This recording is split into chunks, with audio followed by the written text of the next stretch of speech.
feel like I know most everyone here pretty intimately, so thank you very much for being here. I haven't seen you in a while at church, I think. I'm grateful. Yeah. Everything's straight, yeah. Right. I'm going to go ahead and just launch into our discussion here. We're videotaping tonight, and then we'll put this on our YouTube channel so that everyone can share it. So as most of us know, our October is LGBT History Month, and it was founded by a Missouri-based high school teacher in 1994. And then it was first recognized by President Bill Clinton in 2000. Winston-Salem's first gay pride parade was held downtown on 4th Street, June 9, 1996. And as you all know, the past couple of weeks in North Carolina have been head-spinning, to say the least, and exciting, with the defeat of Amendment 1. On October 10, 2014, a federal judge in North Carolina agreed that the ruling in favor of the freedom to marry in the Fourth Circuit applies to North Carolina's Amendment 1, which bans same-sex couples from marrying. Same-sex couples were immediately issued marriage licenses, and on Monday, October 13th, same-sex couples statewide began marrying. It was a joyous day. Pride Winston-Salem recently hosted a 3-day festival with more than 10,000 people attending, and on Saturday, October 18th, the legal mass marriage of 5 same-sex couples made Winston-Salem history. So this is a big time for us. One might say that these are small victories in the modern civil rights battle for equality. And my guests here today are the warriors who have worked tirelessly to help make it happen. So thank you for being here. I'm going to do introductions, and if you'll just throw up your hand if we don't already know you. Mark Maxwell. Mark holds a PhD in public policy and administration. His dissertation explored the lived experiences of North Carolina's same-sex parents with adopted children from foster care. He is published in the current issue of the Journal of Health and Human Services and is scheduled for publication in the November issue of Gay Parenting magazine. Mark and his spouse, Timothy Young Maxwell, have been a couple for 25 years and married in 2013 at the Thomas Jefferson Memorial in Washington, D.C. They have 4 sons adopted from North Carolina's foster care system and will soon add a 5th addition to their family. Congratulations, that's exciting. They have 3 grandchildren, 2 girls and 1 boy. Mark and Tim's story is told in a video, A Tale of Two Dads. They've been featured in numerous publications, including the Grio, Financial Times, The Guardian, the McClatchy newspapers, and many others. They have worked together on the campaign for Southern equality and freedom to marry. Liam Hooper is a trans activist, educator, and advocate. He is the co-founder of GRASP, which aims to improve the lives of trans people in the community through public education, advocacy, activism, and general support services. As a previous mental health counselor and program developer and personal trainer, he is currently pursuing a master's degree in divinity in preparation for ministry. And Diana Coe is from Syracuse, New York, via Greensboro, via Africa, via Scotland, and Indiana. She landed here, and we're happy to have her. She is the marketing and development coordinator at AIDS Care Service and has more than 20 years of graphic design experience. She is the mother of the 14-year-old Lucas and an active member of the We Do campaign. And also, Frank Benedetti was born in New York City and joined All Souls Unitarian Church in 1959. He graduated from college with a BA in English. He was an officer in the United States Army and obtained the rank of captain before his enlistment was finished. Gary Trowbridge was born in Kannapolis, North Carolina, but raised in Augusta, Georgia. He served 4 years in the United States Air Force, obtaining the rank of Airman First Class before enlistment was finished. Frank and Gary have been life partners since July 4, 1964. Gary is retired from the state of Georgia, and Frank is retired from Wachovia. Both are avid defenders of civil rights, especially for those who are the LGBT community. They have been featured in 4 videos and were asked to give testimony at a Senate subcommittee in Washington, D.C. on their views on the proposed anti-gay marriage constitutional amendment. Last but not least, Brent Morin is a donor service coordinator with Carolina Donor Services and Vice President of Pride Winston-Salem. He was previously in the television news field and graduated from the Carolina School of Broadcasting and UNC Greensboro. Brent and his husband, Jerry Morin, were married in New York in 2011 after more than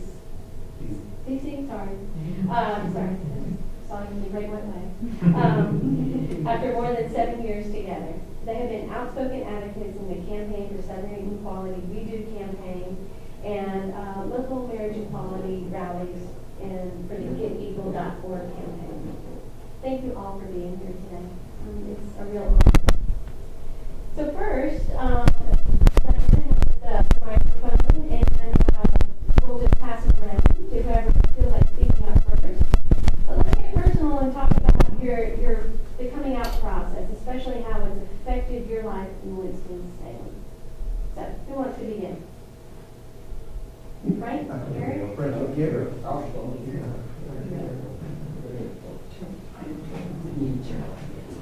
Well, it's making it on You all feel big, right? I probably done it. Maybe for the mic. No? It is on. Should be. Actually, I've never come out because I was never in. But Frank and I have been partners since 1964. We need to say that out loud because we did January 23rd this year in New York. But we talk about it coming out. I worked in government in Georgia for 30 years and never did anything but put his picture on my desk, us with our dog, invited my bosses over, everyone in the place who engaged and knew us together as a couple. We moved here, we were already out, when we moved here, we never went back in. Took our neighbors a while to get used to us, but they did. Should we talk about Christmas? Okay. We moved here in October 29th, so 1st of November, one of our neighbors came and she said, we have this Christmas party. It's not really good, but everybody comes to it. It's a covered dish, children are welcome, and no alcohol. It lasts about 2 hours. And it was a nice party, but it was not anything special. And it did last about 2 hours, and everybody went home, and nobody really had that much time. Everybody kind of treated us like, oh, it's nice to meet you, but they were kind of standoffish. So we decided next year we would throw a Christmas party the way it should be done.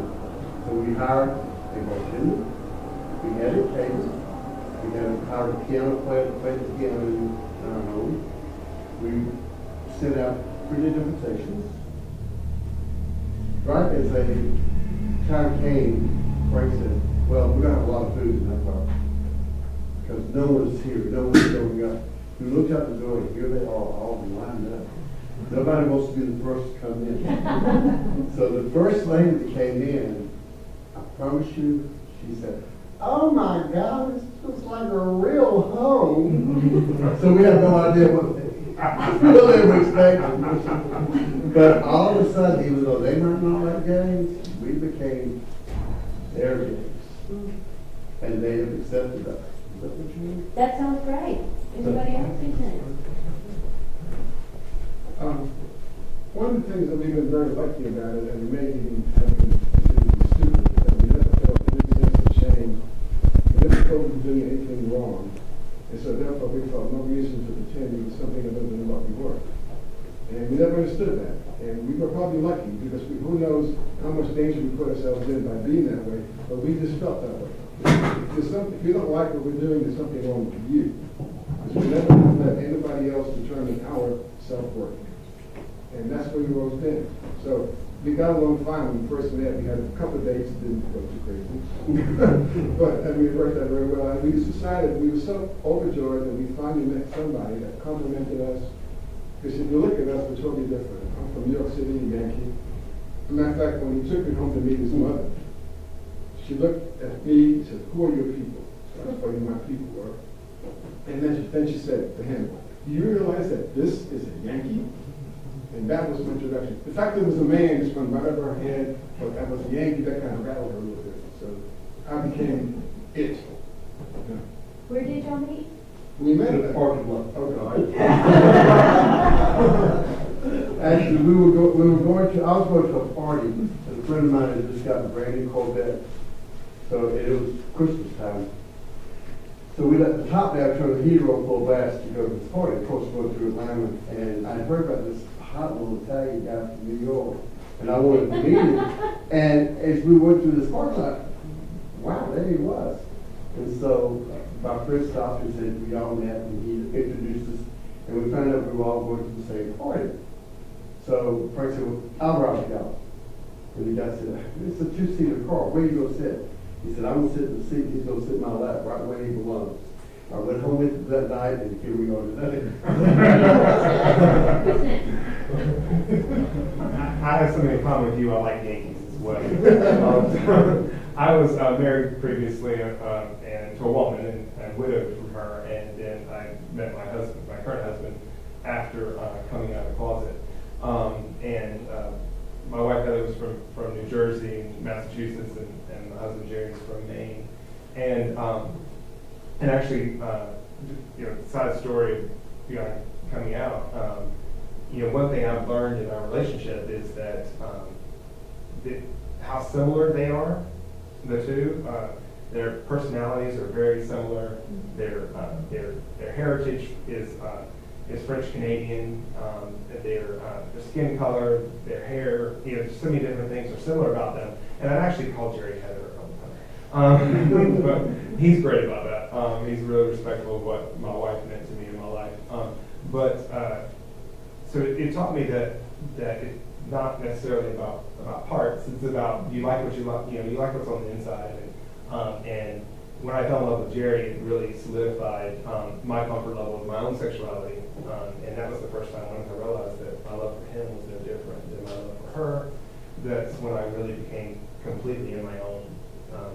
That's kind of when I completed my coming out process internally. Mm-hmm. I would say coming out is still a daily thing. We still come out on a regular basis. And we get a phone call from the bank, and they inscribe something on my credit card, and I was like, "No, what's my husband did that charge?" And it still feels a little. You don't know what reception you're going to get, and it still feels a little different, a little outside the norm to say that. I'm more and more comfortable with it, but you never know, and particularly face to face, people you can read people's body language and how they react to that. But more and more, we've come a long way in just a very, very short time, and people are becoming more used to hearing a man say husband, referring to their partner, and so forth. But that's kind of coming out to me a little bit. I think I love what you said, because I process when we receive a phone call. Let's say it's a telemarketer and they're attempting to sell a new product, and they will ask for Tim, or they'll ask for me, and I'll say to them, I'm his spouse, and how can I help you? Well, I really need to speak to him. Then you don't need to speak to anyone in this household, because I'm the one who's going to probably make that decision anyway. So if you're really wanting to sell your product, you probably want to give me that information. So that's usually how things go there. And it's kind of typical. I think the coming out piece, it was actually at our wedding reception that for both of us, I think that really kind of struck us and just kind of knocked it out of the park. My niece, Carla. Carla served as our maid of honor, and during the reception, she got up and she did this beautiful toast, and it was a very emotional toast. But one of the things that she said, they call me Eddie, my family calls me Eddie, and she said, my whole life, Uncle Eddie and Uncle Tim, that's all I've ever known. And she got that out and lost it. And she said, I don't know what my life would be, because they, have always been there in college, whatever was going on. And so it was one of those moments, for us that we both met, that journey of coming out. It's an ongoing thing. But from the standpoint of our family, and to realize that, impacting the youth in that way, it was such a powerful, powerful thing for us, and I have such gratitude for that.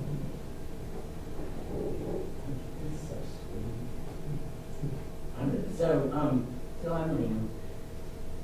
And I think the thing that I would like to address in my coming out story, which actually also involves my spouse, Diana, at some point, is that my coming out was twofold. And even though we moved all over because my dad worked for Western Electric and then AT&T, each time I came out here in Montreal. And the first time I was 6 or 7 years old. Now, I was born in 1963, which means that wasn't pretty. So what happened was I began to differentiate at the normative developmental time for that and began to speak of myself as a boy.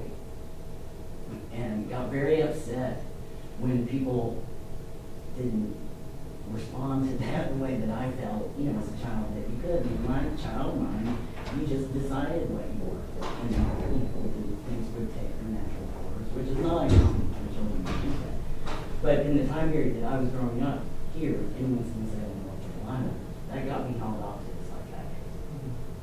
And so my coming out story, I think it's important to contrast with its beginnings to the way it has been on the second level, which was coming out as trans, again, as an adult at the age of like 48. So the first round was bad. The psychiatric community didn't know what to do with me. There was a lot of homosexuality was still pathologized during that period, and certainly all aspects of gender that were not normative to the male-female binary were considered grossly pathological. So they medicated me and told me that I needed to accept that I was a female and I was a female. And you should know that what I looked like as a child is like a child version of what I look like now. So, with like more hair. So you can imagine. Good hair. Thank you. It's falling out now. Testosterone will do that. So, all of it just keeps going back. But, so I never really, depending on what you put on me, I was one of those kids that depending on what I was wearing is how people treated me. And so most of the time people treated me as a boy, even though they kept telling me I couldn't be a boy. The effect of being medicated that early, I was given tricyclic antidepressant, keep me calm, which affects certain brain regions related to memory, which means I don't have it until I was about 12. So not only did I, as a boy, become lost, but most of my memory became lost. So by the time I was 16, I wasn't going to keep quiet anymore about liking girls, which I had known since I knew I was a boy. So I came out and got hauled off to the psychiatrist again. And that didn't go well. So and then, did what you do when you refuse to be codified and told you're wrong. I took off and went to Philadelphia to art school where I met Diana. And we dated. I'll let her tell you that part. But we also remained friends. So that by 2009, when we reunited, that was really neat. We had stayed friends that whole, almost 30 years. So it's really very full circle. But what is also full circle about it is that Di always saw me for who I was. And at the time we reunited, it was okay with her for me to just step out and do the things that I needed to do. Coming out as trans in this town at this point has, in a strange way, undone all the ugliness on some level. And I have had nothing but support. People I went to high school with are like, we're surprised it took this long. This makes so much more sense. This is who you've always been. My parents. A month after I came out to my dad, I had a birthday. And he sent me a birthday card in the mail and said, happy birthday to my son. So, because of my experience, it's not too surprising that when Catherine asked me to do this, I showed up wholeheartedly because activism is part of who I am. It has been all when I became a clinician and was a therapist for over 20 years. That was a brand of activism for me. The marriage equality work that Dr. we did because of the way that we had lived and because of our peers. We knew that once my gender marker changed, it would be legal for us to marry, and we thought that was ridiculous. And so we used my transition, which I was in the process of, to point out how ludicrous the law was, and fought for the whole, how long? We did 3 or 4. We did 3. Oh, we were supported for 4. Yeah. Going to that counter, looking like I look, and having them think, every time we walked in there, they would have this really incongruent look on their faces because we came in with the entourage, you know how we do. So clearly we weren't this regular couple, even though we looked like a regular couple, and then we would slide IDs across the counter and then see the F on my gender box on my driver's license and on all the paperwork and tell us no. And that was really a powerful experience for us. But we recently got to watch some friends of ours who were young, much younger than us. But we got to watch them be the first same-sex couple to be married in Davis Chapel at Baptist Medical Center. And it was real clear why we did this work and why we do the trans activism that we do together and the just general LGBTQ activism that we do. But another thing that we need to do is the LGBTQ community itself understanding us as trans people, because we need to preach to the choir a little bit about that. And so it's an honor to be here with you guys again. That's great, and I'll put that in my part. I don't think you guys have had this on. Oh. It's sort of That's my smart. Well, I was told to turn it on, and I did. I left it up to you all. So anyway, I'm not sure. But, yeah, it is. yeah, it is now. So it's actually been 31 years. Yes, I think. I know. Yeah, which dates us terribly. But But we live. we grew up 26 miles away from each other, and I went off to school in Philadelphia, and I was a resident assistant at the dorm, checking in new students and transfer students in Locksley. And at that time, I had had no same-sex experience at all, although I was very intrigued. I had this awesome boyfriend that I was desperately in love with. We're attending his wedding together next week.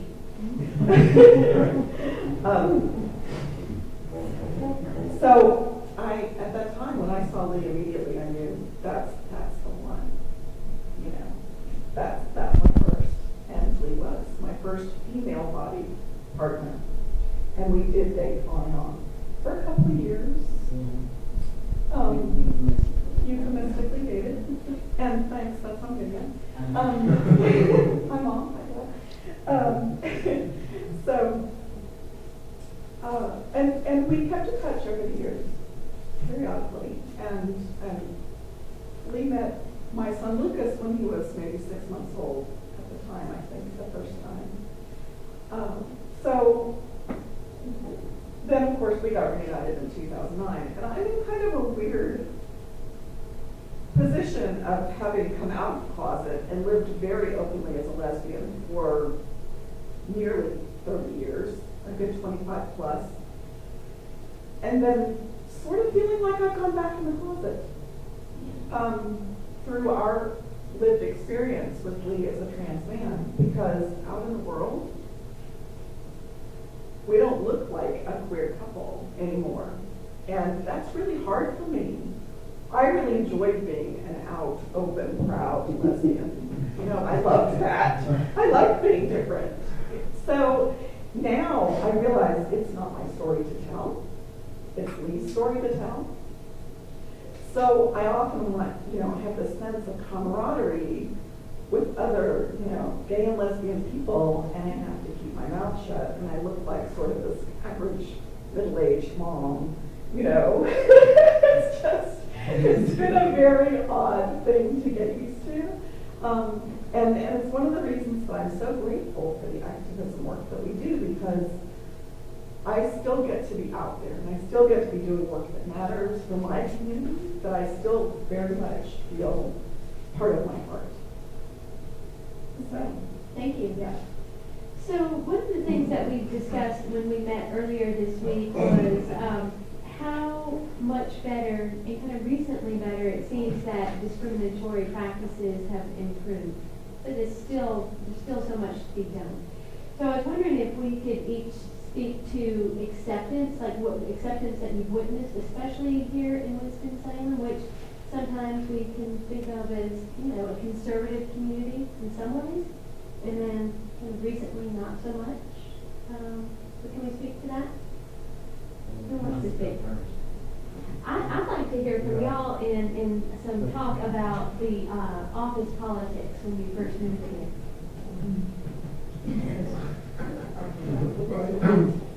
I'm not sure. When I was young and in the 50s, things were a lot different. It was illegal to serve alcohol to openly gay people. You weren't allowed to be shown on TV or in the movies or in the theater. The only place you could hang out would be some mafia-owned bar in the seasick part of town that charged you oversized drinks and paid off the cops. And that was the life that you were expected to lead. And so things have really changed a lot. And we're very, I remember when Gary and I lived in Atlanta, we were part of the first Pride March. And that was in the 60s. No, sorry, 70s. And which is like a handful of people going down the street. But I think the thing was that when you are forced to live away from everybody else and treated as being the other, it developed a certain kind of mentality. And then when you're free, you tend to overdo it, overcompensate. So it became just walking along and saying, look, here we are, we're just like you and me. Then it became just how outrageous can you be? And then it got crazy, and now it seems to be going back again. And we always view this as a movement, and we view this as a struggle. And I think movements evolve. And right now, I think this thing with marriage, Gary and I have been talking about marriage equality since the 90s.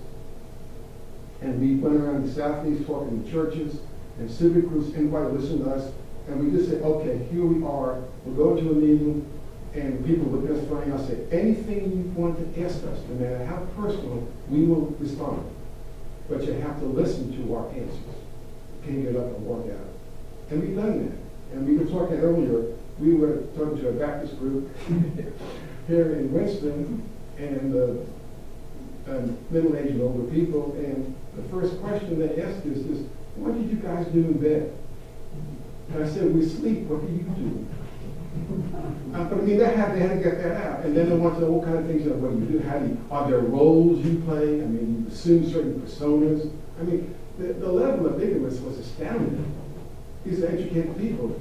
So we have a lot of work to do in our community to achieve true equality. We still can't, we still can be fired for who we are. We still can't give blood. We can't make organ donations, right? Organ, yes, not tissue or blood. So things have changed. Things have changed for the better, I think. And we feel very comfortable being ourselves. When we first moved here, we weren't sure. We left Atlanta, which is a very progressive city, a large city, and all I heard about was Jesse Helms and tobacco. And I said, my God, what are we doing? She wants you to tell about the septic talk for the last. Oh, yeah. Sorry. And we were, before our meeting, I was really petrified about moving. And we met two people in Atlanta who were visiting who worked at Wachovia Bank. And they had been a couple. And they said, no, we have to explain to you how it is to live in Winston-Salem. First of all, you have to maintain separate phone lines. So if your boss calls, the other person doesn't answer it. You can't be seen socially together. You can't even go out in public together. And you have to maintain separate identities. And we said, you're out of your mind, we're not going to live like this. But that prepped us. So we came here, we said, we're not going to do this. We're just going to be ourselves. And they don't like it. And we changed, and that was totally unnecessary. It was their internalized homophobia that made them believe that.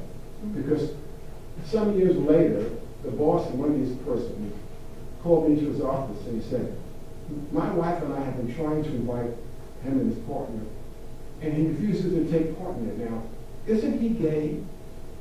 And we have no problem with that. I said, I don't know if he's gay, but he is gay. But he was his boss trying to reach out, and they were so scared that they had to pull back and just shut off. And you know, when you're in a closet, you don't let people in. You're protecting yourself, but people can't come in to love you. And it's a terrible way to live. And either because of dumb luck or whatever, we have never, ever felt the need to do that. Move your chair up a little bit. I think we've got some rubbing. Yeah, sorry about that. It's a little commercial break. We're ready. My gosh. That was nicely done. Do you have anything you want to share about that? No? I'll let my man talk.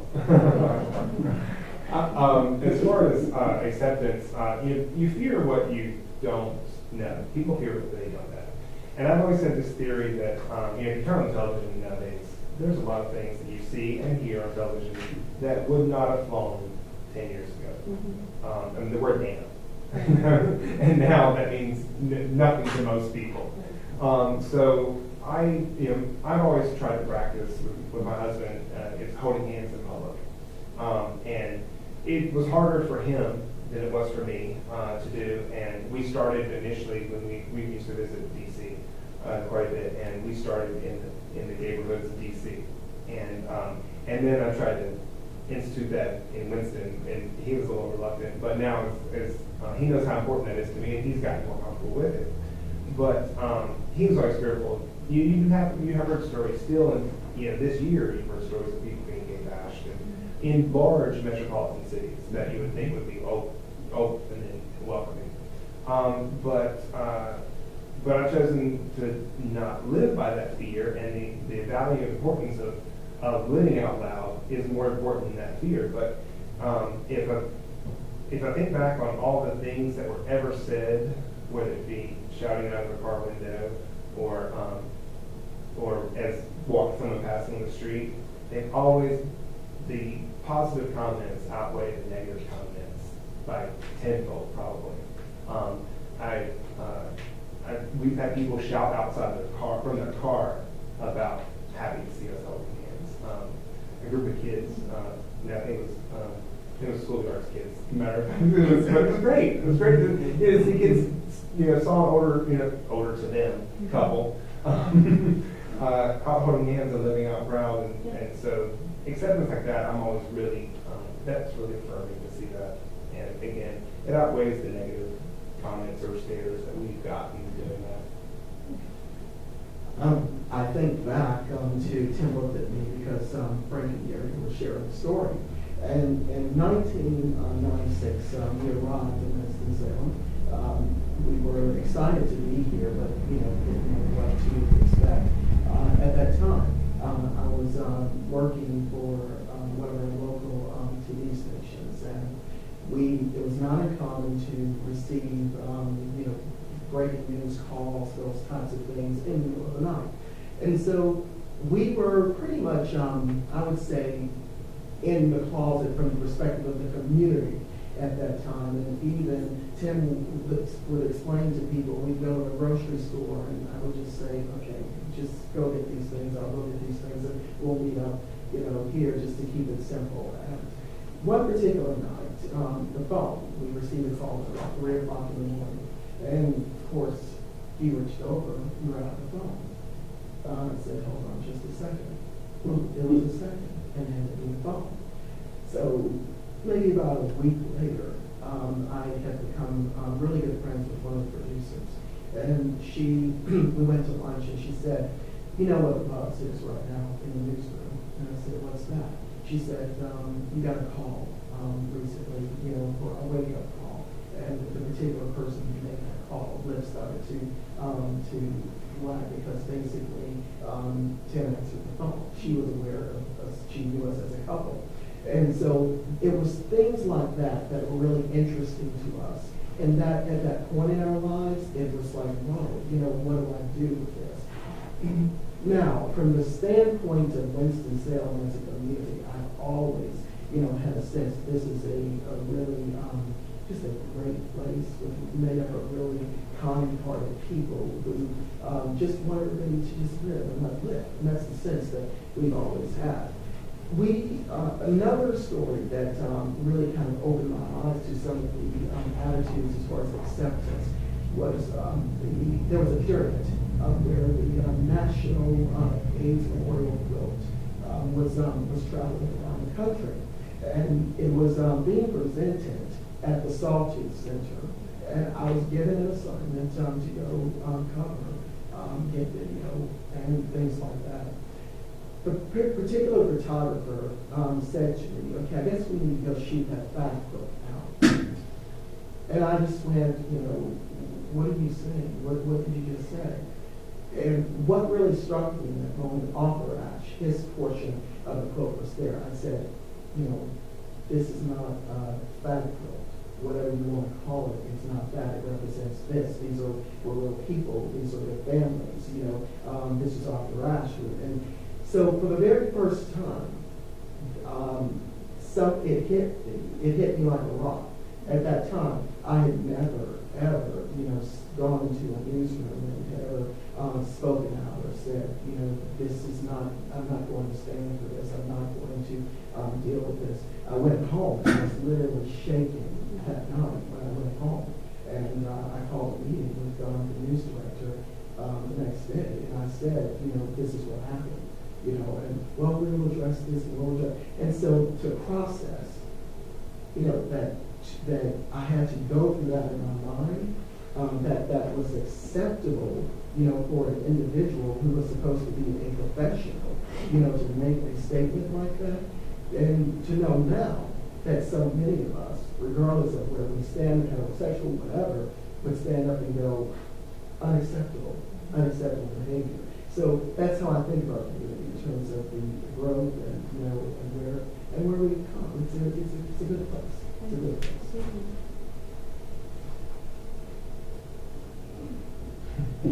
So, do you think this is on? It's on.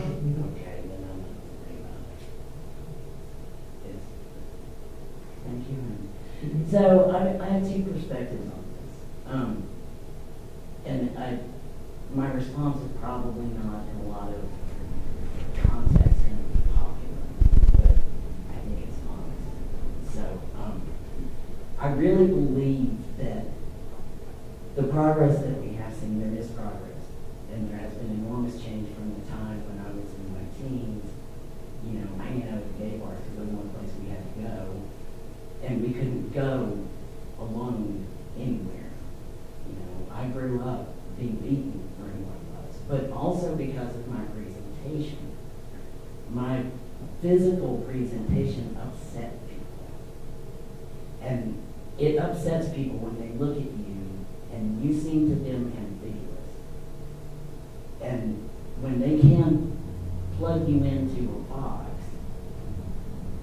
it's upsetting to them, and then they get upset and they're upset. And, you know, they respond to you as the cause of their upset. So even as things got better in terms of what it was like for gay, lesbian, and bisexual people who were bodied like I was didn't get that.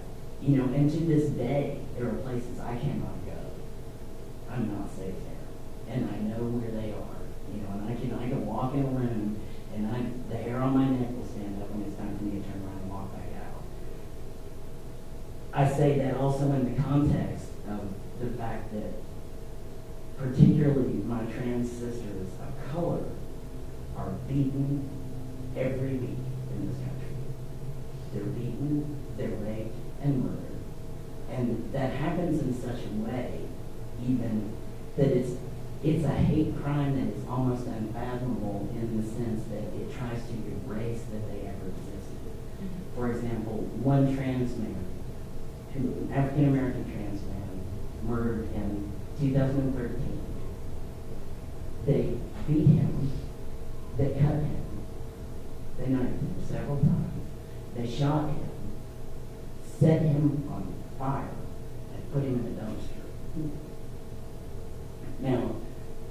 was 2013.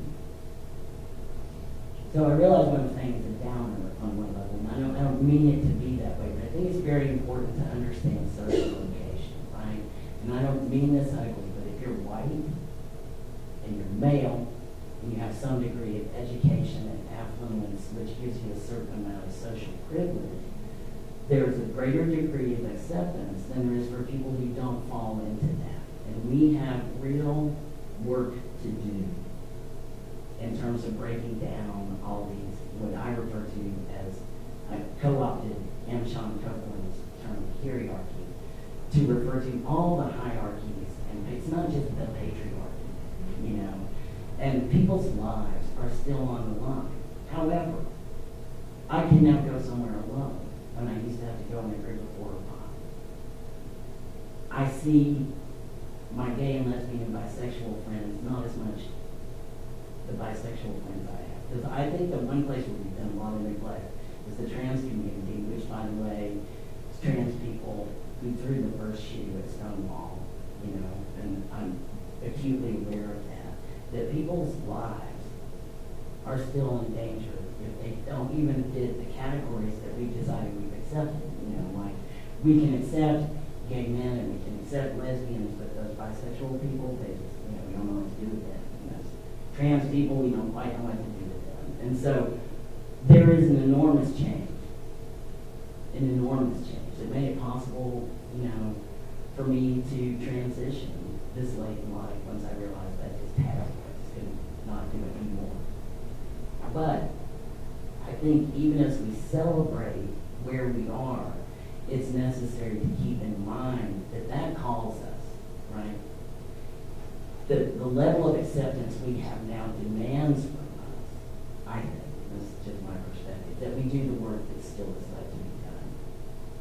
And so I celebrate where we are. It's a joy to me. I still get misty and want to weep with joy that things I never thought I would see in my lifetime would happen. And then I can go watch my young friends marry is beyond what I ever imagined I would see. But I think we need to use those gains for what still needs to be done. Now I'm taking my soapbox back. Well, I think on the flip side of that ambiguity, I have gotten terrific privilege of systemic invisibility. You know, I really have been very lucky that I have not experienced an enormous amount of rejection, judgment. I treasure that.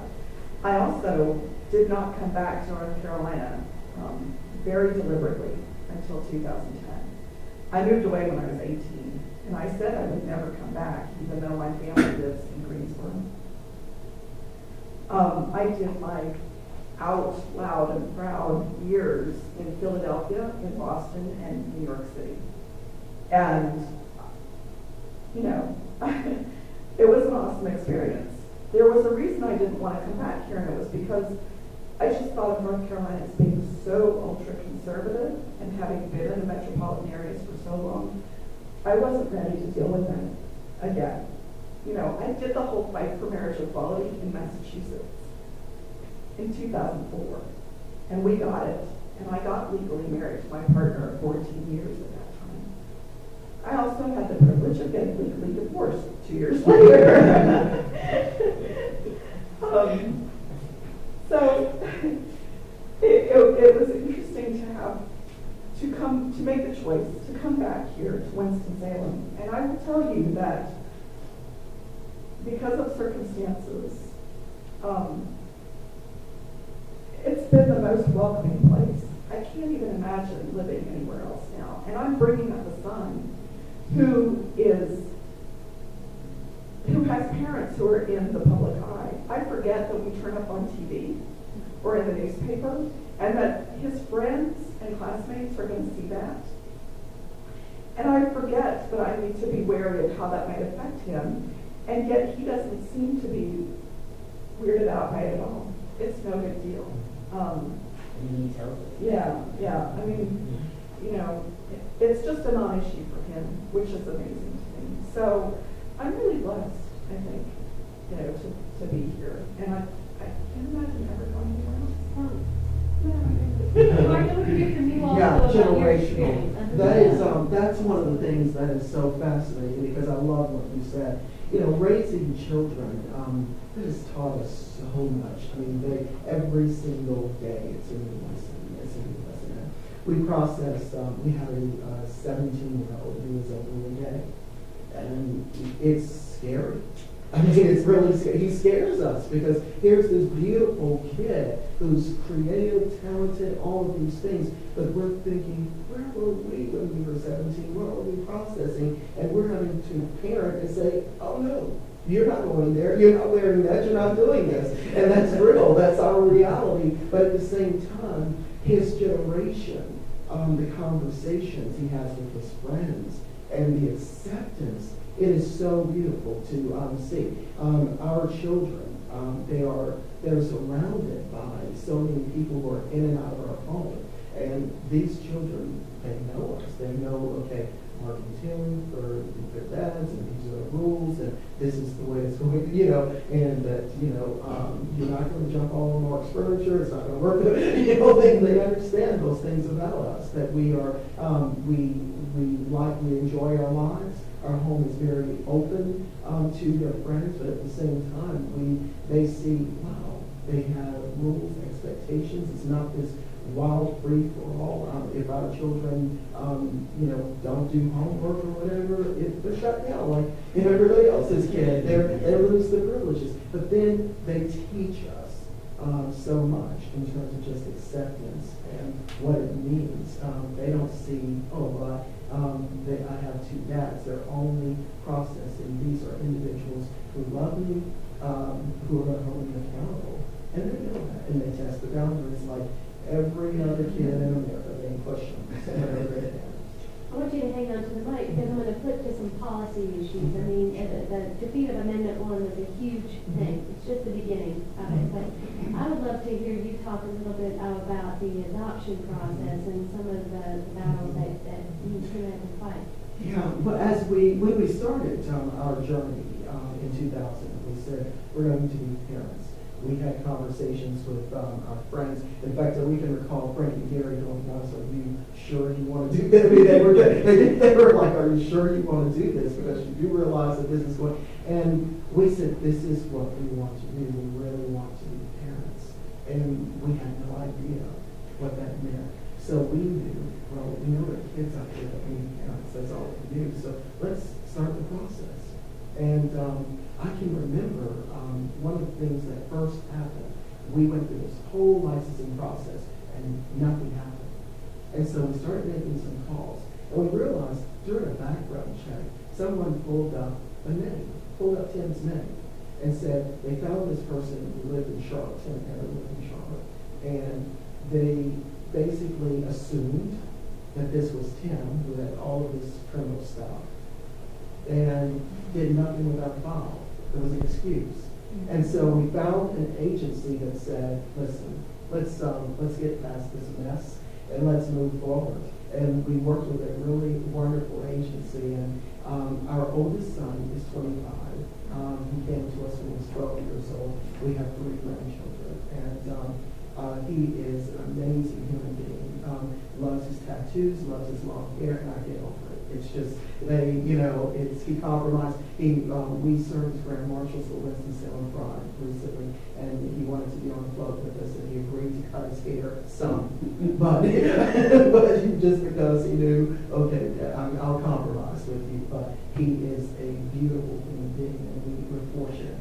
But we process the journey that each one of our children has taught us, the legal hurdles. They're real.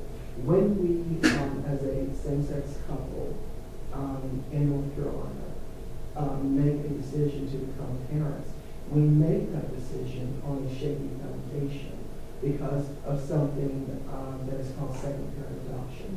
We don't have, even with marital rights, we don't have second parent adoption in North Carolina because of a case called Bozeman versus Gerald. And this case, just really hit me like a rock. And when I really started to read and get an understanding of it, I said, okay, what can I do around this to help people understand? This was the catalyst for my dissertation. And I had an opportunity to sit down with couples from around the state. Some of them wealthy, some of them what I would consider just they're working hard, working class people trying to put food on the table and keep the lights on. And they face real issues. A wealthier couple could make a decision to bring in, a team of attorneys and make, the necessary documents to say if this happens, if this happens. And in our case, there are things that we put into place to say, if something happened to Tim or happened to me, this is what I want for my children. And this is what we want for our children. So we took those steps. But there are other families that they're just trying to keep the lights on. And so they don't have those options. One of the things to realize, especially with children who are adopted in North Carolina from foster care, many of these children, through no fault of their own, have experienced emotional, physical, and sexual abuse. And so they often have developmental challenges. They have things that require a lot of attention from those parents. And so when you take a couple who is basically saying, we will take that child, we will love that child. We are the misfit toys. We take the children who are broken, who society looks at and says these are the throwaways that society looks at the children, we take. We make them whole. That's what we do as gay and lesbian people.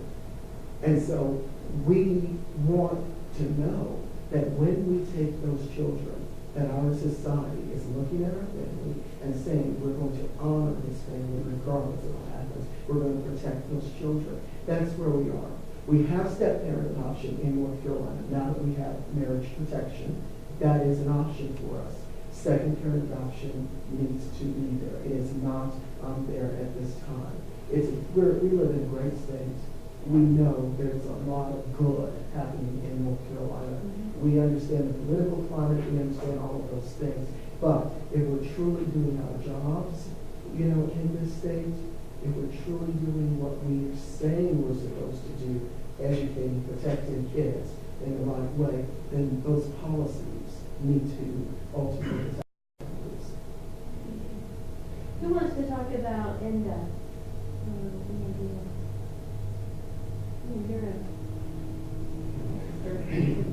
Well, gosh, NDA's been, I think it was first introduced when Clinton was in office, and it's still sitting in Congress, being tossed around. And so despite, many people in the straight world assumed, I had explained this in the past 2 weeks, that marriage equality gave me everything. It gave me employment protections, it gave me second-parent adoption, et cetera, but that's not the case. It gave me the rights of marriage, and that's it. But it's still, my employer can come to me tomorrow morning and say, you're gay, and I said, we're not going to have gay people here, and here's the door. And by state law, they can do that. Into the Employment Non-Discrimination Act needs to pass in both houses of Congress and be signed to protect all of us, and needs to have trans protections as well, which I think that was some things that held it up at one time. That unfortunately one of our largest advocacy groups, HRC, allowed I think the trans piece to come out of it at one time. And but I think they've come around. I think now they've come around to a degree, and Frank Benedetti can speak to HRC. They do a lot of work with HRC. But I think they realized some of their mistakes. They apologized really, I think, pretty sincerely this year on some of their failings with the trans community just recently. And that's something that hopefully we can get past that and we can get into the past. But talk to me more about the federal marriage equality, because I know that I was on the straight rights float, and Marie and I were like, we're obsolete. We don't do this anymore. No, not true at all. I could fly to California tonight, and as I passed each state, it's whether, the plane went down each state depends on whether I'm legally married or not. There's a famous case in Florida, which still does not have marriage equality, where a couple was traveling, and it's a lesbian couple, and one of the women in the couple had an aneurysm, I believe. Yeah. And her partner was denied access to her at her dying moment. Thankfully, the president signed some executive orders in place that say that hospitals that receive CMS, under CMS, that receive Medicare, Medicaid dollars, have to have policies written to protect those things from happening. But that still is potential that could happen, and that their relationship would not be recognized. And if you think of the top things in your life that you think would just be a given, top 5 things would be the person you love most being there at your moment of death. You just would assume be a given, and that was taken away from that couple. So we're not, marriage equality fight is not over by any means. I know that you're interested in the rights of survivorship as an issue. What can we do? I mean, what's our call to action? Right now, you should be paid for it. We've spent considerable amounts of money to have everything in both of our names. Joint tenants with rights of survivorship don't go Tennessee and Common. That's a mistake. Joint tenants with rights of survivorship, all of our checking accounts, all of our savings accounts, our house, our car, everything we own is in both of our names with what they call JTWS, Joint Tenants Rights of Survivorship. Doesn't have to go through probate if you do that way. It goes to probate, but it doesn't go through probate. We were buying a car here. And we never thought about it because we bought several cars in Atlanta. We want this in both names, Joint Tenants Rights of Survivorship. We can't do that. Oh, well, we can't buy the car. So we just walked out. And guess what? They figured out how to do it. So we have our living wills. We have our medical powers of attorney. We have our actual wills. What else do we have? That's pretty much it. But we have a really great woman attorney, female attorney, who did a notebook with all of our wills with tabs and who to contact in these emergencies. And then they kept all the originals in there. That to give you an example why this is important, my mother's in the hospital right now, suffering a massive stroke, and probably will not live until tomorrow. The doctors want to put her on life support. We're saying no, and they're saying you've got to bring us in the original medical power of attorney to keep her off, not a copy. Well, we just finally found out this afternoon from her attorney, she's got it. So it's got to be in her safe deposit box. She wouldn't give up that control. But you've got to have all that stuff in place. If you don't, it doesn't work. Now, the other thing that we found out today is that if you're legally married, like a lot of us are in another state, and you're living in a state that doesn't recognize same-gender marriage, you have a hard time getting Social Security death benefits. They can stop it. So, I'm covered on. but I wanted to say something else about acceptance, if I could. Because we had really nice example of acceptance this summer. We got a lot of grief from family members and friends here who said, you didn't let us know about this New York wedding. We didn't get to see you get married. So we had a reenactment in our church, and we tried to invite people who are active in our life every day or every week or every month. And so they told us on 4th of July weekend, you're not going to get anybody there. We had 200 people. 99% were heterosexual, including our mayor. The Mayor Jones came to our party. So that was, to me, was acceptance in this town. The least amount of acceptance we've gotten so far is in the day of the community. And describe that a little more like you did would you today. please? Yeah. Well, you know, To be we're fair. we're a middle-aged couple when we moved here. We were not 50s. We were not middle 70s now. We go everywhere as a couple. We don't go to bars.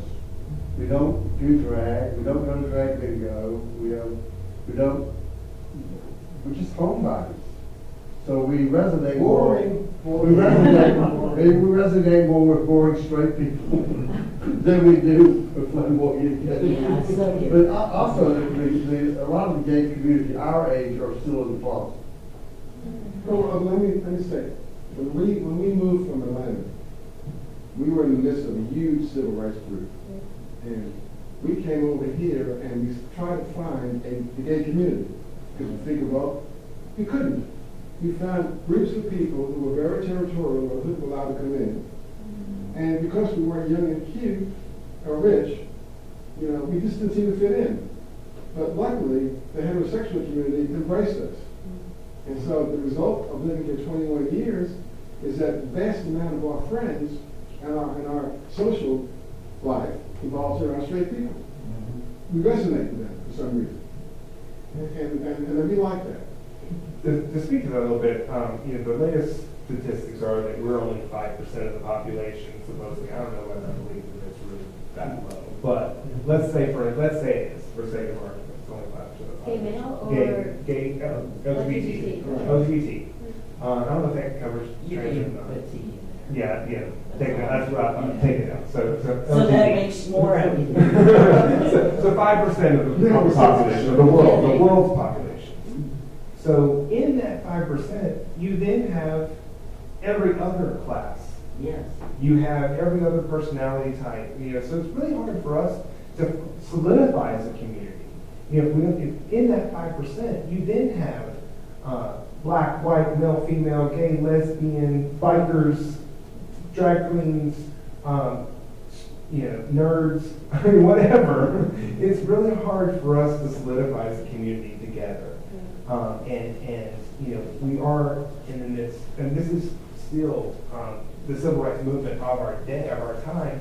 And then we talked the other day about differences between our civil rights fight and some of the things that I wanted to point out that there are people in our community that still hate themselves. Yes. There are people in our community that kill themselves because they're gay. The civil rights movement in the 60s had their own set of problems, and ours had very unique problems. Black people didn't commit suicide because they're black, for the most part. They had, like I said, they had their own problems, but we have our own problems. And when you hate yourself, and that makes it really hard when you can't accept yourself. You can't be out there for other people to accept you. So. Can I just add to that? Because I think you touched on something that's really important. There's this assumption. But first of all, we have this anthropological idea that there is a universal human somewhere, and that we all are trying to get in line to be accepted as part of that universal human. Which means that then we decide, oh, well, all you gays know each other, right? And all you lesbians know each other, and you're all friends because there's this perceived homogeneity that because you have a certain sexual orientation, you're actually a community. So the issue becomes, how do we define community, right? And then how do we work within that? And what's the difference between, say, an activist little community and a neighborhood community, or a church community, or a school community even, right? So I think, in all fairness, even to the things that I'm pointing out that I see as wrong with us on a political level, on an activist community, is that we leave parts of us out.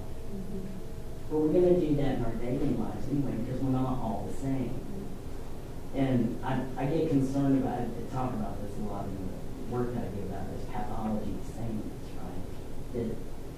That's the work I think we need to do, is that to lift up that we are fearfully and wonderfully made, right? And different. And that's okay. Yeah. I agree with that, but we also have a lot of commonality. Yeah, we do. And it seems to me that we have common problems, and we are better off grouping together and fighting the common problems together than fighting each other.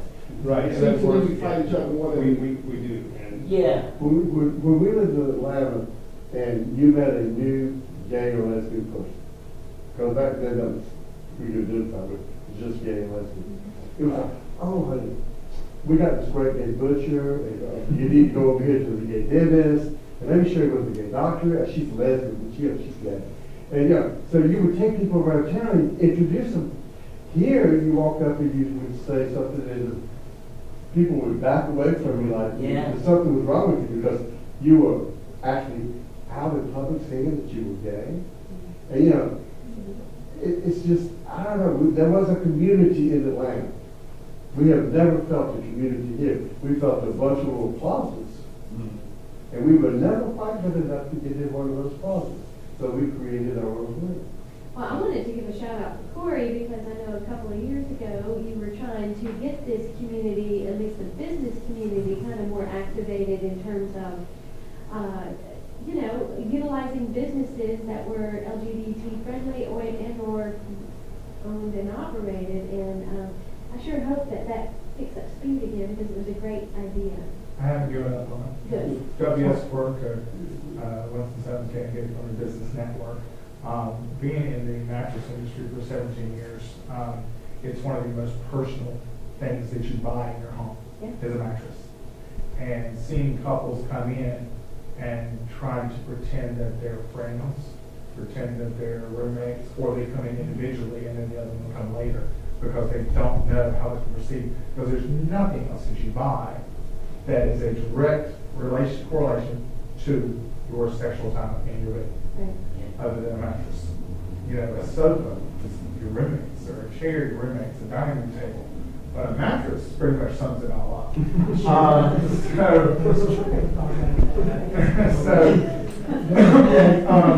Have you worked with HLC on their ratings for here? On their website? On their business ratings?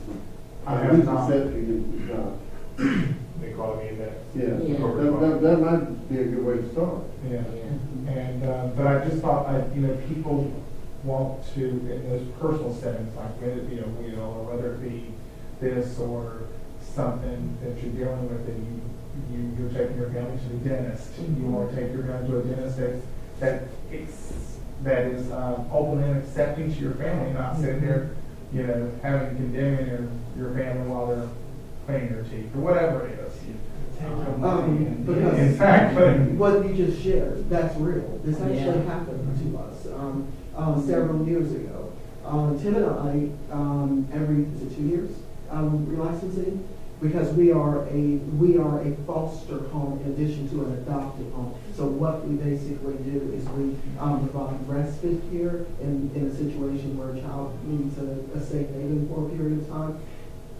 Tim's position with a major network within our community basically told him I that have been going to this facility for 8 years. Mhm. Somewhere there maybe. What were the words that he used? I can't remember those words. What we have to do is,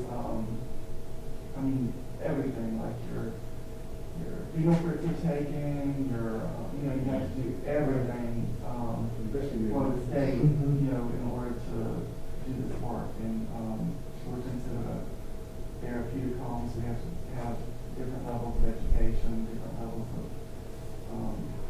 how to do certain things. Anyway, so I've gone in, just like normal, and, I said, we'll get ready to come up for relicensing, so I need for you to, fill out this form again. And what happened was, I was with another doctor.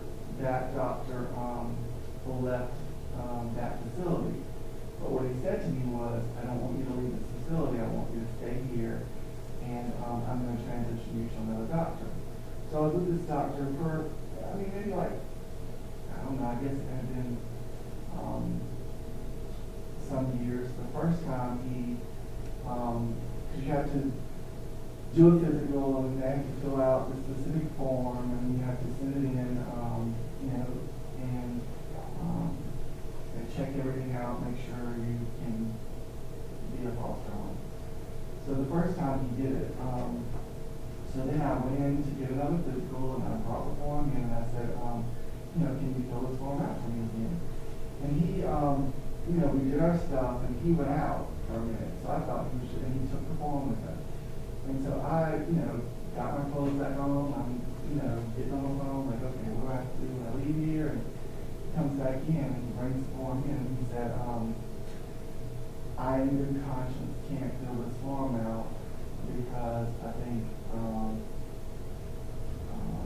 I can't remember The how. child is best served by having a mother and a father, and not by religious convictions, blah, blah, blah. Yeah, Right, yeah. Versus no parent at all. Right, exactly, and so, Religious convictions. yeah. And my first reaction, I'm not gonna I'm glad I had put my clothes back on and everything. But my first reaction was to just like back him in the corner and go to work on his head. But I didn't. I took a breath. I said, thank you for being honest with me, but this is not the last time that you're going to hear from me. And I left. And I immediately called Mark, and we processed it. I sat in the parking lot, I screamed for a while, and I left. And I went home, and Mark and I processed, what are we going to do? Because this is wrong. You know, so we went to an attorney. In my opinion, the attorney was not very helpful, and it was actually a gay attorney that really didn't want to, I guess, be involved or even really say. I think a way to approach it is the local aspect sometimes of things. When things happen, and you're looking at you know, David versus Goliath kind of thing, the reality of what that means, and while I think it's majorly important to support, you know, our LGBT businesses, you know, it's also understanding that, you know, are these businesses really standing up, and are they aware of, you know, that they have to stand up for the community and speak out and be honest. And that's a major piece, because that was eye-opening for us when that happened. We eventually had a meeting with this organization's attorney, and I sat across from him and I said, you have absolutely no idea what our experiences have been with kids that are traumatized and kids that are abused and neglected. I mean, you know, examples would be one of our kids for like 2-3 years. Literally, you could be downstairs in our home and he would be rocking in his bed so hard that you could hear like banging. And so it's stuff like that, or like food, like hoarding food and thinking that they're not gonna have food. And I mean, so I said to this person, I said, and eventually this physician did actually call me, and I got to say some of the things I used to say, and that was, but one of the things I said to him, I said, you absolutely have no idea what people experience, and you are a physician, and you have no idea what you're really saying, like what you're really, these kids need homes, like stuff that we process, they are processing. Am I going to be safe? Am I going to be harmed? And am I going to have food to eat? I mean, one of our kids also, he came to us and we were going on a trip to the beach, and this was probably like the first year that he'd been with us. He came to us at age 8. We'd gone to the beach, and we had a cooler, and we met with his other siblings, and so he had a younger brother that was 4 years old, and he had a brother that was 2 years younger than him. And literally, these kids would not actually take anything out of the cooler.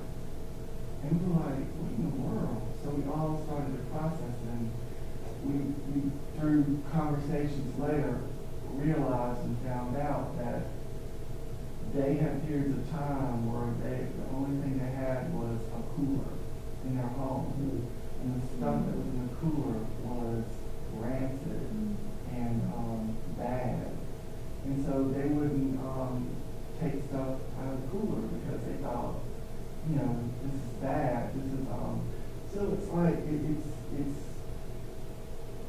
I don't even know how to describe what it is when somebody kind of negates what you do and what you experience, and all you're trying to do is serve and make somebody else's life better. But you know, Tim, you and Mark became activists because you believe in fighting for the right to help these children. And I think that, you know, when you talk about this attorney who maybe didn't want to step out there, didn't want to face Goliath, we can't expect everyone to be activists as well. Some people just want to live their lives. And it's hard enough to get to a place where you find someone to live your life with, or you are happy in your own skin, or you are happy admitting that you are gay or lesbian or bisexual. And sometimes that's enough. And it's hard to say it's okay that that's enough for you, you know?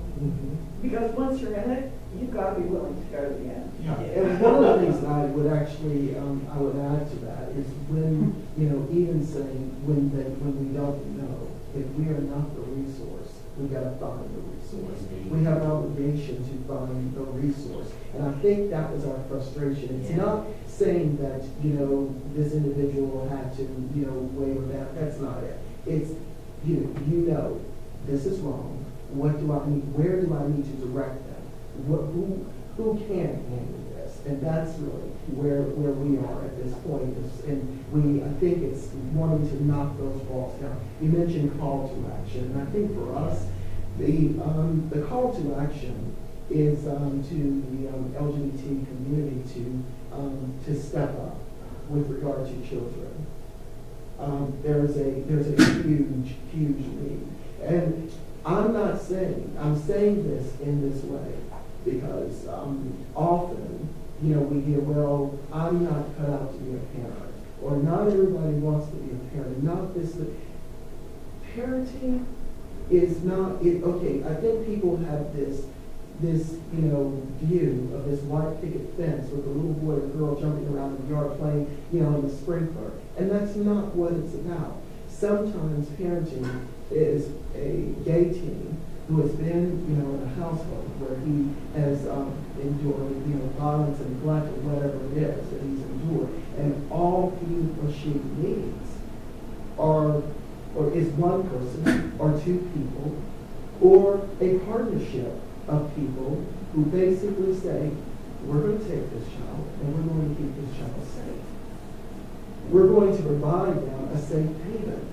And so my frustration that I feel with our community is sometimes the message is out there that we can't be dads, we can't be moms, we can't be parents because it must fall within this cute little box.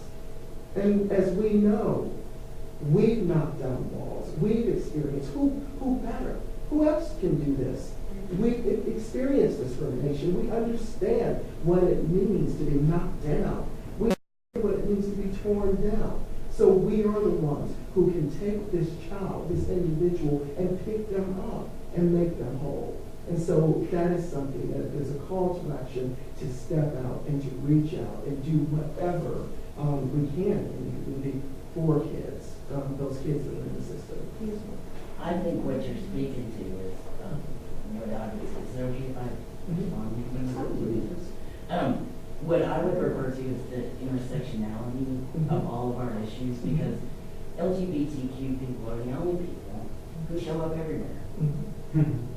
We cut across class and educational status and gender, obviously, and race, or the misnomer that there is such a thing as race. But our structures are such that there are. We cut across, we show up everywhere. which means that we're in a unique position if we pool our resources and we step up and care about each other. One, to remember that we were all children once, and look what happened to some of us, that our children are going to have children. There's a legacy that we have an opportunity to do something about. We have an opportunity to create an understanding that regardless of what our beliefs are, we have created this civil community. Right? We have a constitution that says we behave in a certain way, or that these are ideals that we wish to uphold. And we can all work for those, the ones that aren't actually addressed by a document that actually includes them. And we can do that without necessarily all playing softball together. We can do the work. We can become an activist community and take care of what we know needs to be taken care of, because we're getting people to listen now. The children know. Our parents know. What will happen to my mom who lives with us if something happens to me? Yeah. If something happens to Diana, thankfully, Lucas's other mother and I have some agreements, but her sister could try to, anyone could try, anyone in the family could try to take Lucas from me. His other mother's family could, all these things are issues that we need to stand up for. And one thing to say that I know is I was raised in this community, in a gay community, by some pretty radical activists, in case you might not figure that out, who were trained by people who worked on the civil rights campaign stuff. And my good friend, Mandy Carter, is always fond of saying that if it's just us, it's not justice. There were people who paved the way for us to be creating the justice we're trying to create. There are people who will step into our footsteps.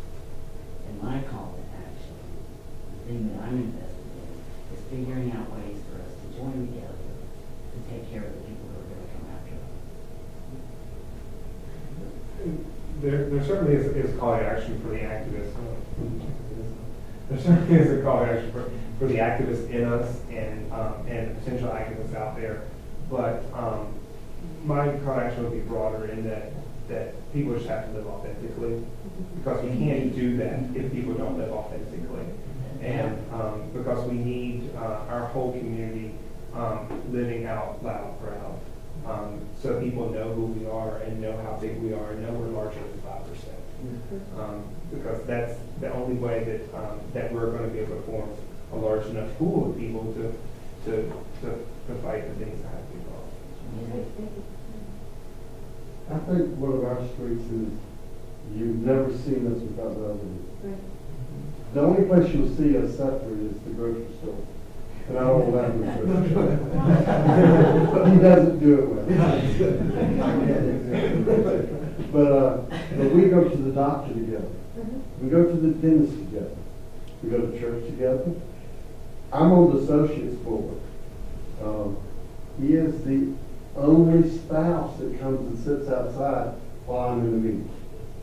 There's plenty of other spouses, but they're out playing golf or doing something else. But he is there every time I'm there, sitting waiting for me to get through. We eat lunch together, we eat breakfast together, we are together 24/7. Does that make too much for some people? But I think you have to come out every day. I don't think you can just say, well, I'm out to do. I think you've got to live out. We came back from from New York, and I had told one person in Arizona what we did.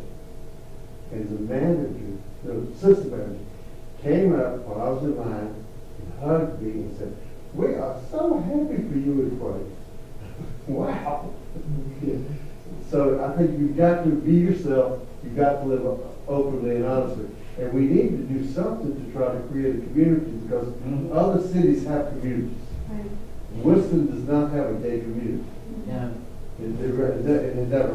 It never has historically. I would just, to interject real quick, I believe, and this is just I would like to clarify my own statement to say, I believe that living your life authentically and refusing to be anyone other than who you are is activism. And of the most important kind, because people see you at the grocery store and come to know you. People know you at the gas station.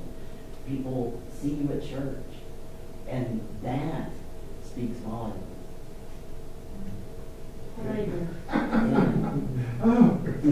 It's hard to be gay. Yes. I think that what upsets me sometimes is the fact that we have people who we know are members of this community, but they will actively and loudly say things that are hurtful to other people in the community. And I remember when I was working for Wachovia, and I used to, every month I would write the head of personnel and say, when are we going to have the domestic partner? And I keep sending articles, things like that. And finally I went to a meeting because I wanted to address it. And this person who I knew was gay stood up and says, we're not going to have that because we don't have to do that. We're not required by the government to do that. And all I could do to keep from running to the table and slapping the shove. But I mean, that was the attitude. You know, we can't do this. You know, instead of saying, yeah, let's try to find a way to do it. And I think people are at different spaces in their lives. It's very easy for us to be loud activists because we're both retired. But people have careers, and not everybody feels comfortable being out retired. That's fine. I understand that. You have to deal with people in the space that they are. But you don't have to be negative, and you don't have to be against other people. You can just be quiet if you can't say something good. And that's my problem. And Gary is right.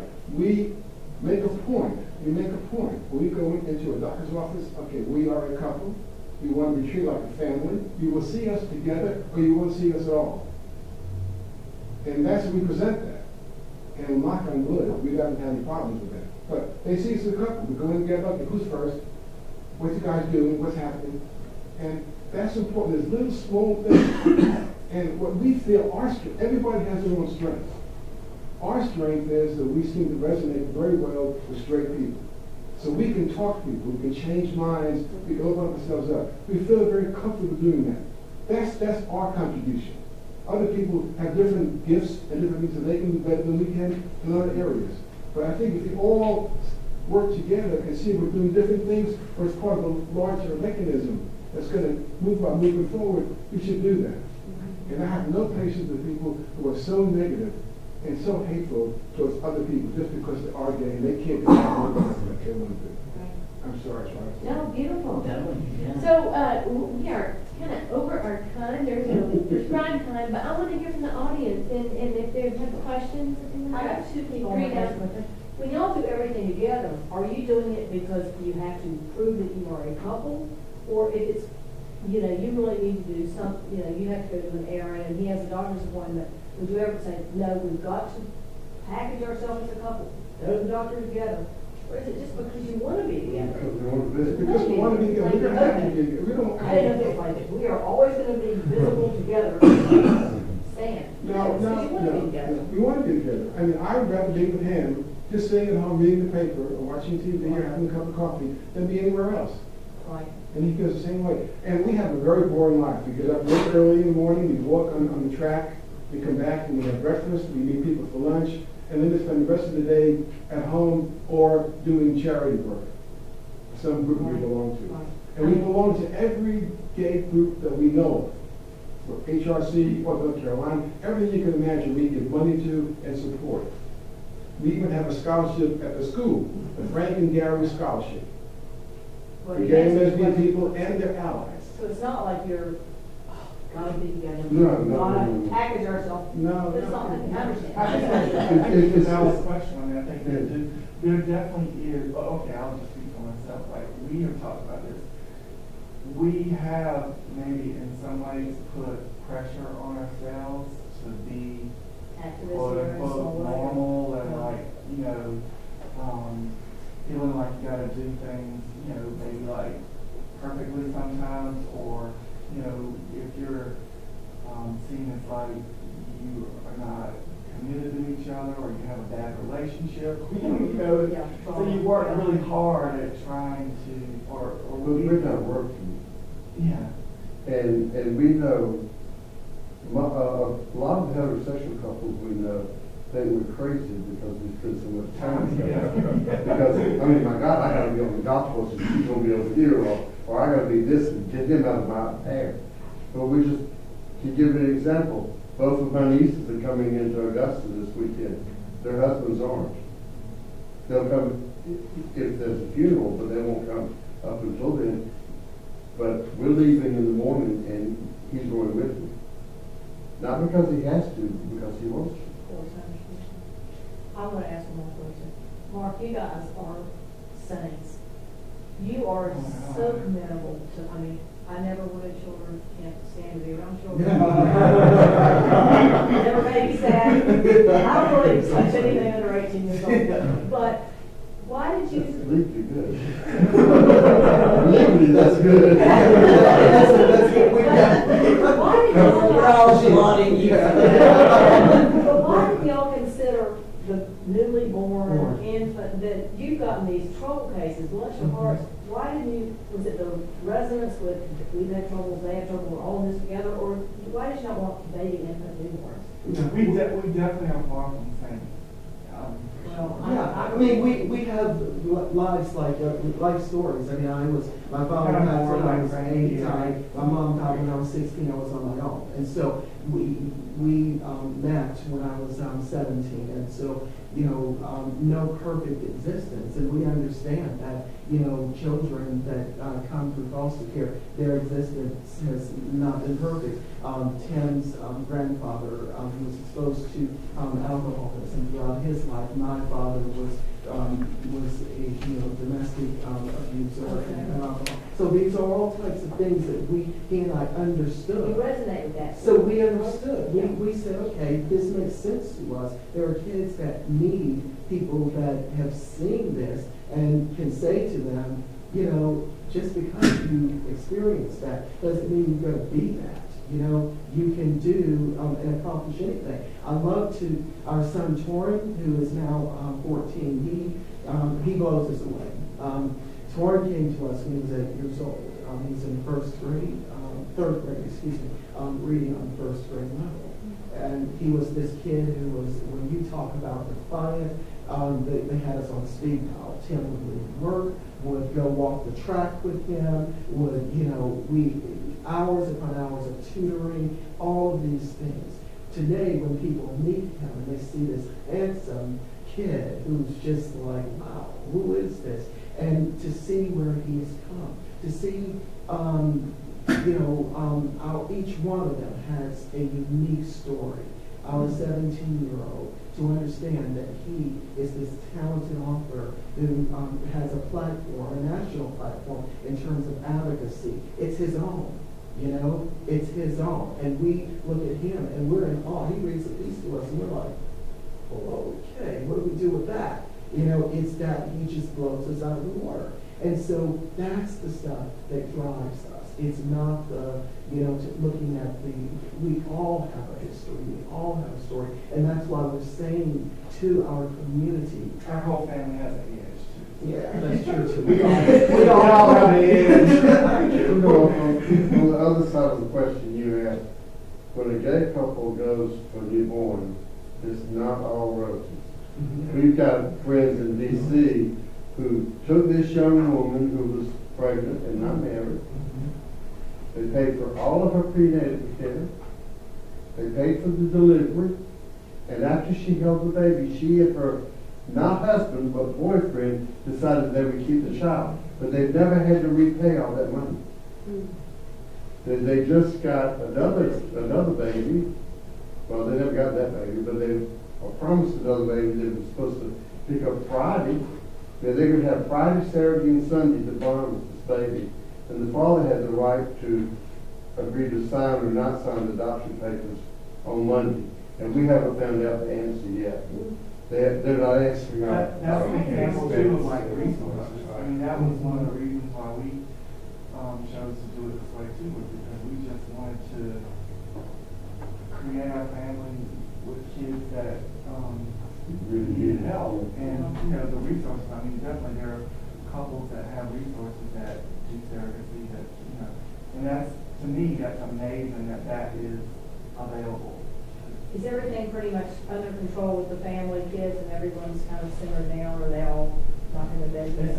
Oh, They're yeah. taking- No, it's like everybody else's family, and we say that because, I think sometimes, people will see an image, and they'll go, oh, wow, look at that. And when it's, the reason we have the village around us, our friends, our family around us, is because they understand, just like any other family. I'm sure that Corey and Brent's mom could go, geez, stories that she could tell through the years. It's the same thing where we walk that walk, and there are days we look at our kids and we go, is he on nicotine or we want to take him out? Yeah.